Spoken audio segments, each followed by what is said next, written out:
Hello, traders. FX Pip Collector here. Today is Wednesday, May 1st, and this is my analysis of the pound yen starting on the monthly, working my way down to the 1 hour time frame for the full down analysis.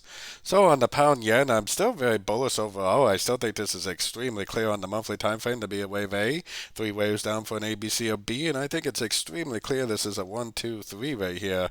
I think just to finish off this trend, we're going to have to make a wave 4, which will potentially last 6 months or more, and make a wave 5. And this is all still going to be a wave C. But as of yet, we still don't even have any evidence that the wave 3 is actually over, and it still could keep on going up even higher than it is. So taking it down to the weekly time frame. On the weekly time frame, we definitely do not have a breaker structure to the downside. We definitely don't have a Fibonacci bounce. We don't have an engulfing move down. All that information tells me that really we should still be looking for longs on shorter time frames. Heading down to the daily time frame.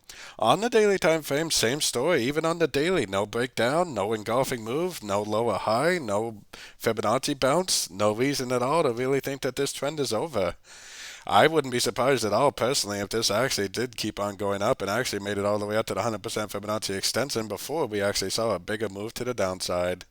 Now, taking it down to the 4 hour time frame. On the 4 hour time frame, I mean, this is very, very impulsive down, but I honestly think that that was a bear trap right there, and I think there's a pretty good chance that this is just going to keep on going up, especially based on the higher time frames. But there's always a possibility this right here is either a wave A or wave 1, and this is either a wave B or wave 2, and then it bounces off a fib level and goes down for either a wave C or a wave 3, which is why I have my Fibonacci retracement on the 1 hour time frame, measuring this last push down from here to here, because if this does go up to a fib level, make a big engulfing move down, make a break of structure, then that would tell me it is a wave B or a wave 2, and at that point I would go short for the wave C or wave 3. But I am still a big believer that you need to be very, very cautious about sorting the yen pairs, because this is at least a 4 year uptrend, and identifying the top of a 4 year uptrend is kind of a losing battle in my eyes. Really, the winning battle is actually just going long every single chance you get at every single pullback you see on these sort of time frames. That's where the big money is going to be made. Even though I think this could end up making an ABC of 2 like I'm just showing, I think it might even be more likely that it's just going to continue to make higher highs, higher lows, and just keep on going, just like what I was showing on the much higher time frames. So don't forget to join my free Discord channel, which is linked down here in the corner.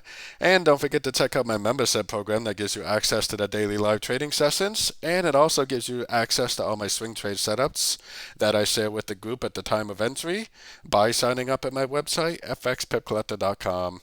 As always, thank you and happy trading.